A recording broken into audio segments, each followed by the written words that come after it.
G'day ladies and gentlemen, and welcome to Trigonometry 3.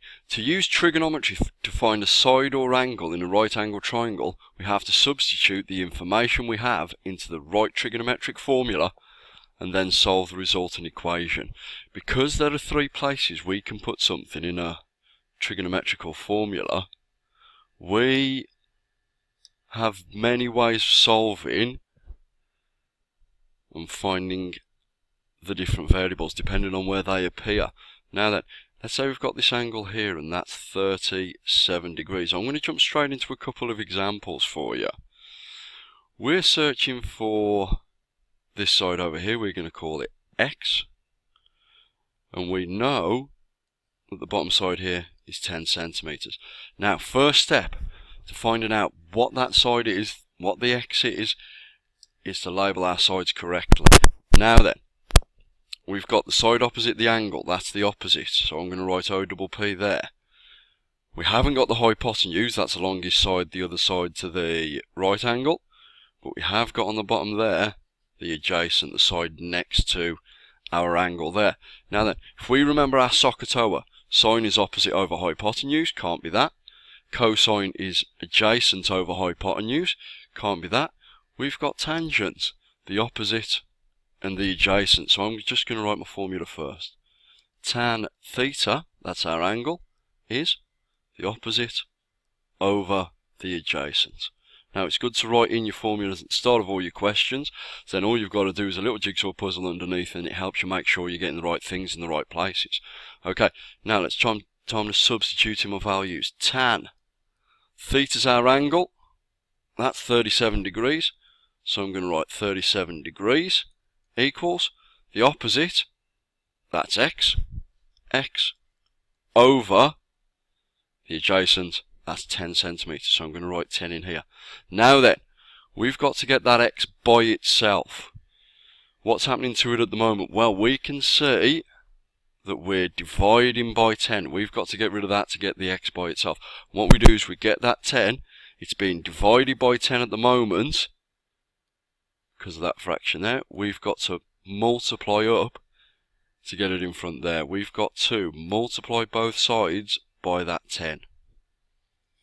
Multiply both sides of this equation by 10, and we get, that's removed from there, moves up in front, 10 times tan 37. Now when we've got trigonometrical formulas, what we do is we'd write the number that we're multiplying by in front and then keep the trigonometry till just afterwards. I'll go more into that in future lessons. Right then, as soon as we've got 10 tan 37, now then, this tan 37 here is just a number when you put it into your calculator. You can write this phrase into your calculator. Here we go, 10 tan 37, press equals, and a lot of your answers in trigonometry are going to be big decimal numbers. I'm going to swap over sides here and just say, right, that side that we're searching for, because it's a big decimal number, I've got to round it off, hence squiggly equals, and I'm going to do this to three significant figures. We've got 7.535 on the calculator, so I'm going to round that up to 7.54 centimeters and say that's to three significant figures. Now, because this is quite a long process, well, we've had to, step 1, identify the sides, step 2, find the formula, step 3, do the substitution, step 4, rearrange the equation, step 5, put it into calculator, round off for our final answer. These questions are quite large, guys, are quite large. I'm just going to put myself a line on to help us differentiate between that question and the next one.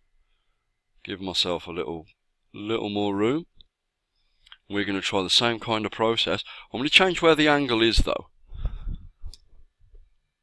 because we always need to think compared to the angle when finding our sides in one of these questions. So I'm going to call this 62 degrees, and I'm going to say that we know that this side here is 27 centimeters. and we're trying to find this length here. We're going to call it x. Now, we could call it any letter. I've just decided to call it that. Right, now, first step, we've got to find out which sides we've got. Opposite the angle, don't have that. The longest side is the other side to the right angle. So this is the hypotenuse. And the other side we've got left is next to our angle. That's the adjacent.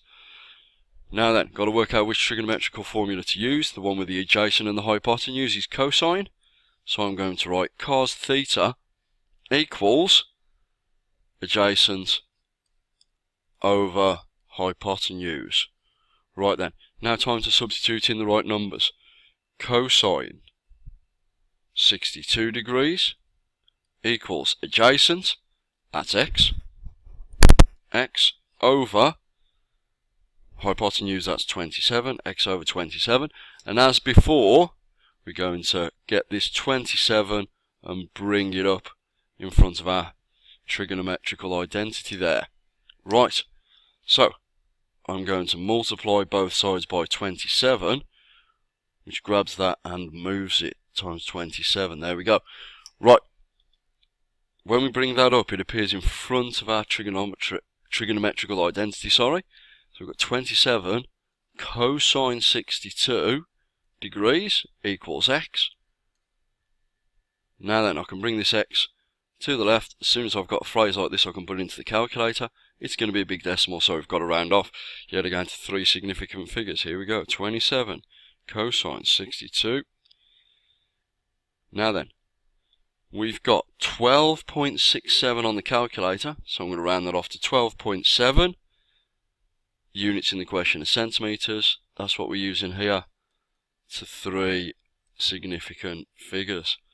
Ladies and gentlemen, this is quite a complicated, long process, but it is doable. It does take practice. Enjoy the worksheet. Ask your teacher if you've got any problems. Good luck and enjoy. Thank you.